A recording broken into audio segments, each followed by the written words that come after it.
Hello everyone and welcome to this video going over the patch 4.3.0 patch notes that we have seen in the public test build. This is the mid-chapter patch and it is bringing a ton of interesting changes with it. So let's take a look at what is coming soon to Dead by Daylight. And remember to like the video if you enjoy it and subscribe for more Dead by Daylight content.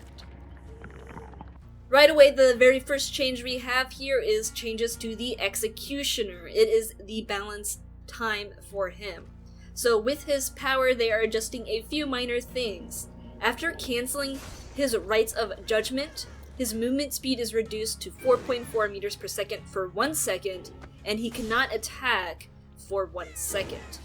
So here I'm showing basically what this looks like in game by canceling my power and attacking as soon as I can. I'm spamming the M1 button so you guys know when Pyramid Head can now attack. With this change, it will be easier for survivors to kind of pallet loop or window loop him because he cannot fake his power as easily anymore. The next change has to do with his punishment of the Damned attack. What they have done is reduce the cooldown before a further attack can be made after using his punishment of the Damned. The time has been reduced from 2.75 seconds to 2.25 seconds. The change doesn't seem as noticeable, but maybe that's just me because I don't play Pyramid Head a whole lot. But I just use his power and then I spam my M1 to attack again. And I guess it's slightly faster, but there's still enough of a delay that you probably won't hit someone immediately if you do miss your Punishment of the Damned attack. And they also made it so Punishment of the Damned no longer injures survivors that are hiding in lockers, which is something that made absolutely zero sense, so good thing they fixed it. Now besides him, we have changes to the perks related to this chapter. Since we are talking about Pyramid Head, let's talk about his unique perks first. The Trail of Torment perk is being adjusted. It now says after kicking a generator, you become undetectable until the generator stops regressing, or a survivor is injured, or put into the dying state by any means. During this time, the generator's yellow aura is revealed to survivors. This effect can only trigger once every 80, 70, or 60 seconds. So this is a bit different than what they told us in that dev update, because in the dev update they said you would have undetectable until you put a survivor into the dying state. Maybe that was the case then, but I guess they thought that was too powerful. So now anytime you injure a survivor, you will also be pulled out of the undetectable status effect. Either way, this may increase the strength of the perk just because it gives you a lot more time to be sneaky, as it puts pressure on survivors to actually do that generator you kicked, rather than just leaving it alone and staying out of the area for the X amount of time, and then your undetectable is no longer there and they don't have to worry anymore. His second perk that was adjusted is Forced Penance. They basically super buffed the broken status effect here. Now it says survivors who take a protection hit are inflicted with the broken status effect for 60, 70, or 80 seconds. That is a large amount of time in game, and so it could give you what you need to down those extra survivors. That sums up everything that has to do with Pyramid Head. Now there is another perk change though related to the Silent Hill chapter, and that is Cheryl's unique perk, Blood Pact. They have adjusted this one a bit, so I'll just read the description to you. When you or the Obsession are injured, you both see each other's auras. After completing a healing action on the Obsession or having the Obsession complete a healing action on you, you both gain a 5, 6, or 7% haste status effect until you are no longer within 16 meters of each other. Reduces the odds of being the Obsession. If you are the Obsession, the perk deactivates.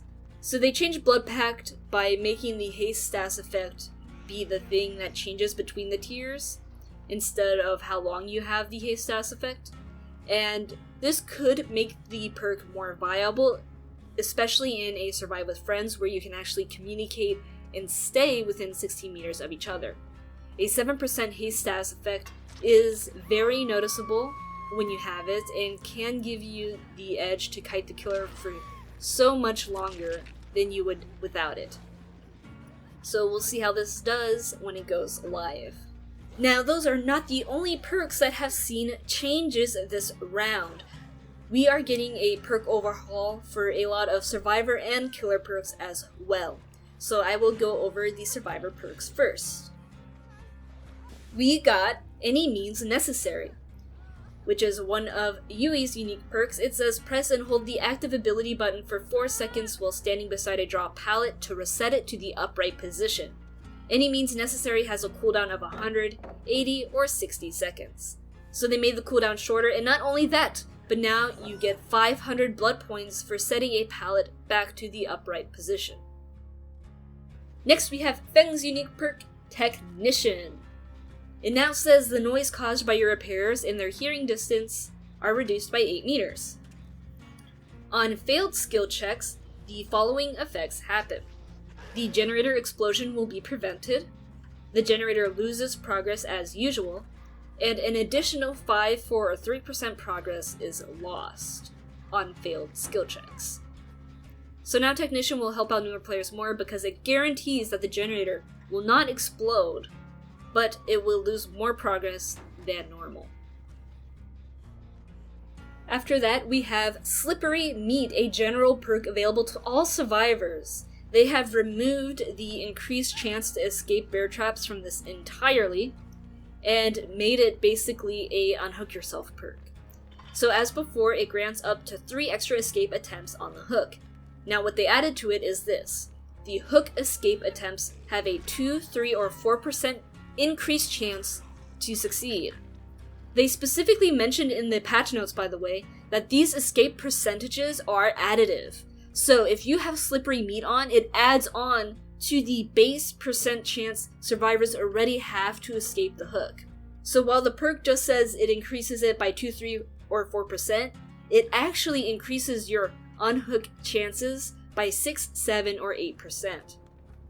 Because as you know, there is a 4% base chance to unhook yourself, meaning it does make you a lot more lucky. However, you can still get to the struggle state. On the public test build, in separate games, I had me and my friend use this perk, and we did use all of our unhook attempts and did not get a 100% chance to unhook ourselves. That being said, it still is a greater chance to unhook yourself when using Slippery Meat. And if you stack this with any luck offerings or up the ante, then you can practically guarantee yourself an unhook every single game. Now it is up to you if the additional perk slot is worth unhooking yourself every game or using those luck offerings. And last we have We're Going to Live Forever. The new description says, when healing another survivor in the dying state, your healing speed is increased by 100%. Gain a token for any of the following actions. Performing a safe hook rescue, take a hit to protect a survivor, rescue a survivor by stunning the killer with a pallet, rescue a survivor by blinding the killer with a flashlight. Gain a 25% stackable bonus to all blood point gains up to a maximum of 50, 75, or 100%. The bonus blood points are only awarded post-trial. So they did give We're Gonna Live Forever a significant buff here by giving you 100% increased healing speed. Now, I was not expecting a full 100% increase. I was thinking it would be along the lines of maybe 50% at tier 3. So this is a huge change, and survivors may run it now just for this increased healing speed on dying survivors. Now, I do want to express my disappointment with one thing here, and that is, in the dev update, they said they were adding new ways to gain tokens to decrease the competition of survivors to get tokens. And then now we find out those apparently quote-unquote new ways is rescue a survivor by stunning the killer with a pallet and rescue a survivor by blinding the killer with a flashlight. I want to point out that you could always get stacks by doing these things ever since We're Gonna Live Forever came out. I have proof of this in my David Survivor Spotlight, and I am showing you proof right now in this game that I played a few days ago, where I get a pallet save and I get a token. You could always get tokens by doing these things, but in the dev update, they're pretending that they're adding something new when they actually have not added something new at all. So I wanted you all to know that this is not a new addition at all. This has been in the game since day one of We're Gonna Live Forever being put into the game. It just wasn't in the description. So I don't know why the devs are lying to us. Maybe they just want to look like they're doing something. But they should have said they're updating the description to reflect properly how you get tokens, not we're adding new ways to get tokens. So don't be fooled. That sums up all the Survivor perk changes coming to us. Now let's take a look at the killer perks being changed. The first killer change we have is Nurse's unique perk, Thanatophobia. They have removed the healing speed action reduction from Thanatophobia completely. It now says for each injured, dying, or hooked survivor, all survivors receive a penalty of 4, 4.5, or 5% to a maximum of 16, 18, or 20% to repair, sabotage, and totem cleansing speeds. They did add totem cleansing speeds to Thanatophobia, meaning that Thanatophobia could be a totem build perk now, where you run it to protect your totems, and it would probably pair really well with Hex Thrill v Hunt, really reducing that totem cleansing speed a lot. Now, the new Thanatophobia does decrease generators by quite a lot, and so you are definitely incentivized to heal each other. However, the healing speed not being decreased may hurt Thanatophobia, because if people can heal just fine, then your gen speed reduction and all that is kind of completely negated. We won't know how things work out with Thanatophobia until we actually see it in live games though, so it could still have potential to slow down the game, as long as these survivors do not heal quickly. Our next perk here is Mindbreaker, one of the Demogorgon's unique perks. They have increased the duration of the exhausted status effect, and they also took out the part where the generator has to be below 50% progress. So now it says, while repairing generators, survivors are afflicted by the exhausted status effect. Any existing exhausted status effect timers are paused while the survivor is repairing a generator. After ending the repair action, the survivor is afflicted by the exhausted status effect for 3, 4, or 5 seconds. This additional time may be enough to make Mindbreaker more threatening to survivors. But again, we'll see how it goes in real games. After this perk, we have another Demogorgon perk, Cruel Limits. They have increased the range of Cruel Limits, so now it says every time a generator is completed, all windows and vault locations within a 32-meter radius from the completed generator are blocked for all survivors for the next 20, 25, or 30 seconds. You see the aura of vault locations blocked by Cruel Limits for the duration. We'll see if this is any good, however, I think that the duration needs to be upped more for Cruel Limits to be viable. Now this next perk, they did not mention in the developer update, but we see it in the patch notes here, and that is Hex Huntress Lullaby. They have removed sabotage skill checks from the equation here, so now only healing and repairing skill checks are affected. Hex Huntress Lullaby, a unique perk to the Huntress obviously, now says survivors receive a 2, 4, or 6% regression penalty when missing a skill check while healing or repairing. Each time a survivor is hooked, Huntress Lullaby grows in power. It affects healing and repairing skill check warnings. At 1 to 4 tokens, time between the skill check warning sound and the skill check becomes shorter. At 5 tokens, no skill check warning, and the hex effects persist as long as the related hex totem is standing. And time for our final perk here, Pop Goes the Weasel, a unique perk to the Clown. They have reduced the duration of how long you have to use Pop. It now says after hooking a survivor, the next generator you damage instantly loses 25% of its progress. Normal generator regression applies after the damage generator action. Pop Goes the Weasel is active for 35, 40, or 45 seconds after the survivor is hooked. So be aware you will have less time to use Pop now. However, it should still be good because 45 seconds is enough time to get to the generator you need to get to and break it up. Now, that kind of brings us to the next section of the patch notes, and that is the generator terminology changes and clarifications. It looks like that the devs think a lot of the perk wordings may be confusing for people, so they're clearing things up here by defining things. So a generator losing progress over time is regressing. Putting a generator into the regressing state is damaging the generator. And if the generator loses some of its progress immediately, this is losing progress. Now, a blocked generator, which is a generator blocked by the entity, cannot change its progress. So we do have a confirmation here that generators blocked by the entity will retain whatever progress they were at when the entity blocked it.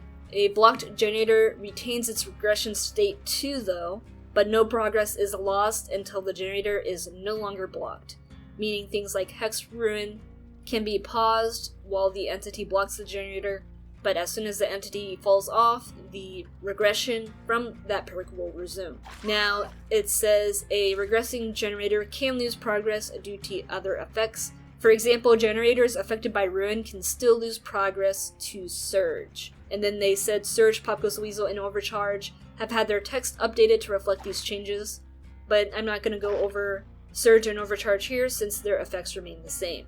The next thing I want to get into here is the perk rarity change, because this is actually bigger than I thought it would be. They are completely removing the common perk category, but not only that, they have basically changed every single perk to follow this same method, which I did not know this is what they meant by the perk rarity change. I thought perks would still be like uncommon, rare, very rare, or they would be like yellow, yellow, green, you know what I mean? But we would still have, tier 3 rare perks. No. Now, every single perk follows the tier 1 of that perk is uncommon, the tier 2 of that perk is rare, and the tier 3 of that perk is very rare. So this means every single perk now at tier 3 is a very rare. As you can see here, every single perk on my screen is now purple. This to me seems like an unnecessary change because finding perks, it wasn't really that difficult. I think the disappointing thing about this change is for anyone who uses those custom perk overlays, because now since every tier 3 perk is a very rare, you will no longer be able to distinguish like very rare perks from rare perks. For example, before this change, very rare perks are purple and so are rare perks. But if you have a custom perk overlay, then you could make the very rare perks a different color than the rare perks.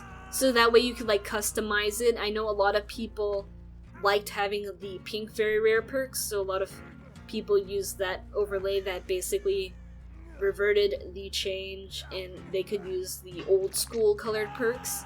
So now with this, you won't have that customization anymore, and I don't know how much people care about it, but I'm sure they will be disappointed that they will not get to have this variety in perk colors anymore. But it's just cosmetic, right? So what's the big deal? Let me know what you think about this in the comments below. But I think seeing a bunch of purple perks from now on is going to be very dull. Now, after that, we have the big visual update for the Macmillan Estate realm. So I'm going to go through every map here just to show you what it looks like in-game. And then for most of these maps, I'll just take a look at the main building and not the entire map, because basically every map kind of looks the same, same props and stuff, with the main buildings being the only major difference here. So in the first map, the Groaning Storehouse, you notice Macmillan Estate looks a lot less blue now, and we got trees that have a lot more leaves. The jungle gyms have these brick walls that kind of have this concrete stuff in them as well. If you take a look at the Killer Shack here, it is now Macmillan themed, and it's looking like soon every map is going to have a specific Killer Shack theme to it, which begs the question, which map will get the OG Killer Shack look,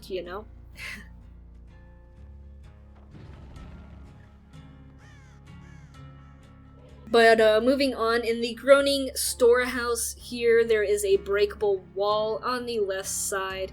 Who knows if the breakable wall can shift between openings? I played 3 versions of the Groaning Storehouse, and the breakable wall was in the same place every time. But you know how map variation is, it could change it up.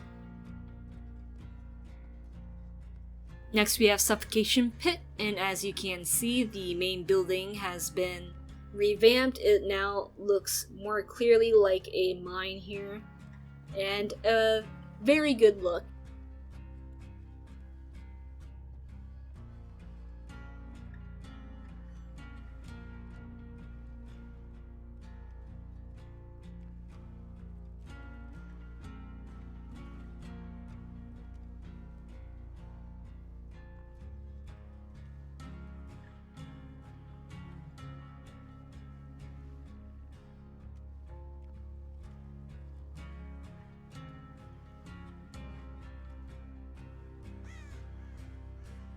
After this, we have the Ironworks of Misery, which now has a breakable wall on the first floor here.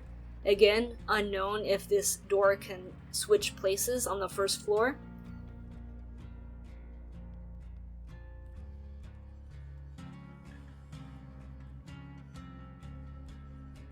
And then upstairs, we also have a breakable door in this room. Meaning, killers, you probably will want to break this one, because there's no way you want to vault windows to chase survivors here. And I did another look at Ironworks later, and you can see that the breakable wall changed places in the second story. It is now here instead. So be aware the breakable wall in the second story can change. On Shelter Woods, everything's pretty much the same here. You got the updated looking tree in the middle. Unfortunately, you cannot really walk up on the tree as well as you were in the past, so rip the days of crouch walking under the tree, am I right? And then last but not least, we have the coal tower. Now the coal tower has a breakable wall on the first floor here that I'm showing you now.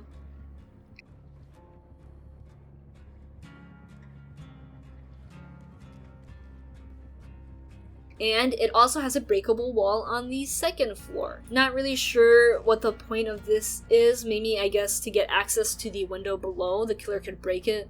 So if you think the survivor will vault the window, you could jump on top of them or something. And I am guessing the breakable wall on the second floor does move in between these 2 doorways.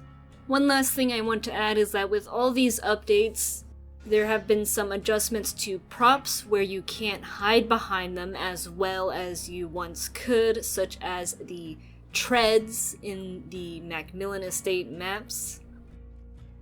And the hill has also been slightly modified, making it so you're always forced to stagger when going off the hill. So there is all the map update information for you. There are some other minor changes, biggest one being when killers hit a survivor, their entire screen has this red glow on it now, and I kinda hate this change because it doesn't really make sense to me. You know, red is usually a negative thing, and so why would the killer get red all over their edges of the screen for hitting a survivor? It kinda makes me think of like low health indicators, or you're in danger indicator from other games. So I really hope they don't go through with this change because it's kind of annoying to have an entire red glow on the edges of your screen whenever you hit somebody. And there's a cool little footstep VFX now where you can see a little bit of dirt getting flung in the air when people run. How exciting. Well, that covers all the changes in patch 4.3, the mid-chapter patch coming to us in a few weeks. Let me know what you think about all these changes in the comments below. Do you like them? Do you hate them? Like some of them? Hate some of them? Good changes? Bad changes? Anything you want to say? Changes you wish they put in the game? Leave it all in the comments below. Remember to leave a like if you enjoyed the video, and subscribe for more Dead by Daylight content. Thank you very much for watching, and as always, good luck out there in the fog, and see you next time.